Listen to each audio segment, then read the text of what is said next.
Hi, how are you? Howdy. You know Rusty? No, Rusty we haven't met. Hi, Gabe. Good to meet you. Oh, shoot. By the way, everyone, this is Gabe Cook. Hi. Look at the camera right there. Oh, hi. The first one we did 8 baskets. The next one we did 23. Last year we did 54. This year we've got 45, which is a little below what I wanted, but that's okay. Still a lot of people that are getting baskets. A lot of people are participating. But what's your goal for next year, Ryan? I want to do 100. 100 would be great. 100. I want to do 100 this year, but we'll work on that for next year.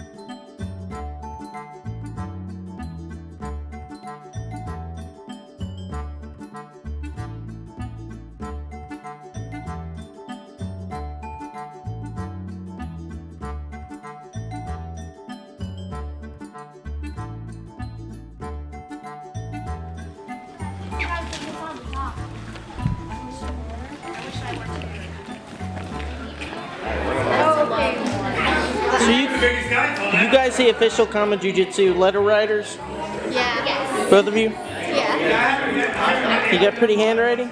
She does. Oh, you do. Now the pressure's on. Whoa. Back in business? Back in business. Sweet. Sorry, scratching. You are Move away, don't eat it. It's not edible. 4, 6, 8, 10, 12, 14, 16, 18, 20, 22, 24, 26. So Ryan, Yes. why do you do this?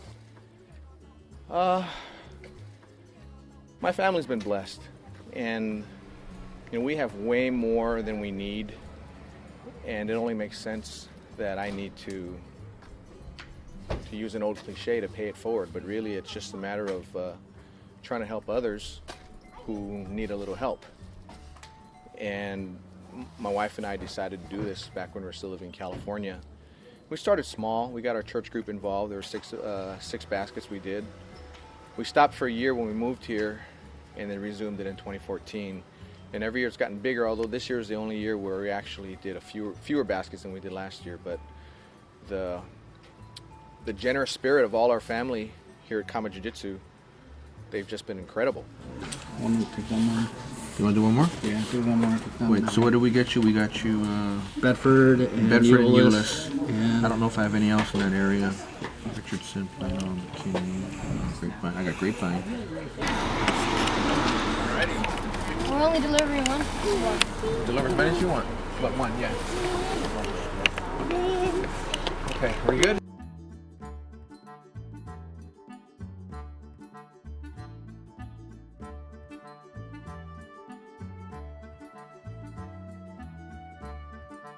It hasn't been a problem getting resources, getting people to deliver, getting people to help assemble the baskets. Everybody just kind of comes together and does what they want to do, and it always ends up being way more than we need. And I'm very thankful for that. I grew up in a single mom household, and and I know what it's like growing up and eating canned goods. I didn't get to eat the real corned beef. I was at the canned corned beef. I ate a lot of Spam. I didn't really. Steak was a treat. Once in a great while. But I grew up happy, but it's a sharp contrast to the way we live now. We've owned our houses for our house for most of the time that we've in my adult life. But growing up, my mom always rented her apartment that we lived in, or we'd live with family members for a while. Where did you live? I grew up in Hawaii, and we lived all over the place. The first place that I remember us living is probably our third place. I think I was about maybe 4 or 5 years old. It was kind of like one of the housing projects in Honolulu called Red Hill, where that's where we lived for a short while, and then kind of just moved around. Luckily, as far as my schooling goes, I was lucky enough to go to a good private school. My mom would haul my dad's butt into court all the time, make sure he paid. So he paid for that, but so wherever we lived, it didn't matter. I didn't have to keep switching school, so that kind of helped a lot.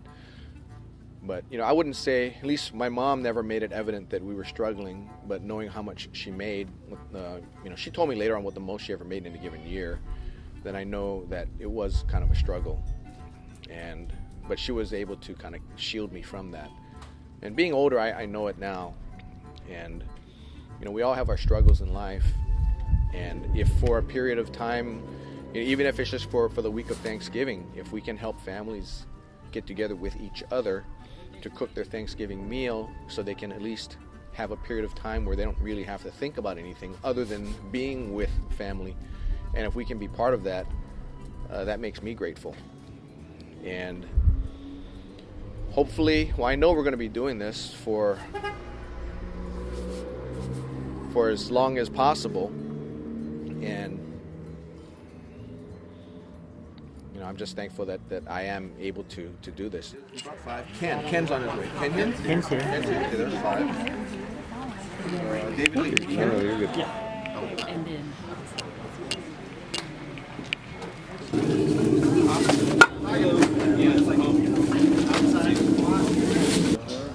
All right, so when you get here, proceed. Hey. Hell of a pie.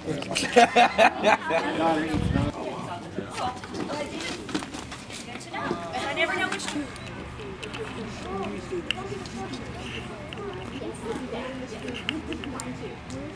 My wife, Ro. Say hi, Ro. Hi. Oh, you got the video? Yeah. Oh, my. So like, I'm smiling like it's a photo. You know, if it were just us, my family and I, then, you know, we'd probably have to do it on a smaller scale. But being that we can bring the collective families of our friends and our jiu-jitsu family members, not all from the jiu-jitsu school, it just makes it that much better, because then we can bless that many more families and also give all of our families the feeling of pleasure that we have by doing this for them. And you know, a lot of people think that it's a sacrifice, and there's no sacrifice on my part, and I'm probably speaking for most, if not all, of the other friends and family members that help us out with this endeavor. And that you know, just giving feels good.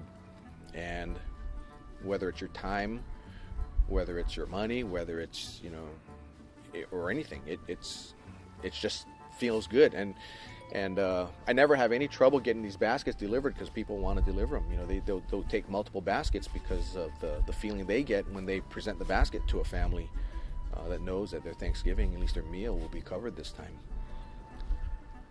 And really, I wish everybody could feel this. And if we give you any ideas on what to do in your neighborhood, by all means, get together and do it. It's one of the few things that I really look forward to, you know, other than waking up every day. But I was just telling one of my students that there are only a few things that I really look forward to in any given year. Our Christmas parties, our club Christmas parties. We have 2 of them, one in Texas, one in California. I really look forward to those. I love planning those out. This Thanksgiving event. In fact, this is probably more important of an event, because it's us helping other people who we wouldn't normally come across. So this year we got our lists of people from Big Brothers and Big Sisters, and the other one from one of our members who's a volunteer over at the VFW, the Veterans of Foreign Wars, up in Denton County. So we got 25 families from there and 20 more from Big Brothers and Big Sisters. And it's a great feeling. So if any of you have any questions on how we get this done, we've done it for a few years now, so I think we've got the operation pretty well oiled now. You know, I'd be happy to kind of share with you what we do. But other than that, that's all I've got. And thanks for sharing this time with us. I really appreciate it. Take care now. Happy Thanksgiving. Bye.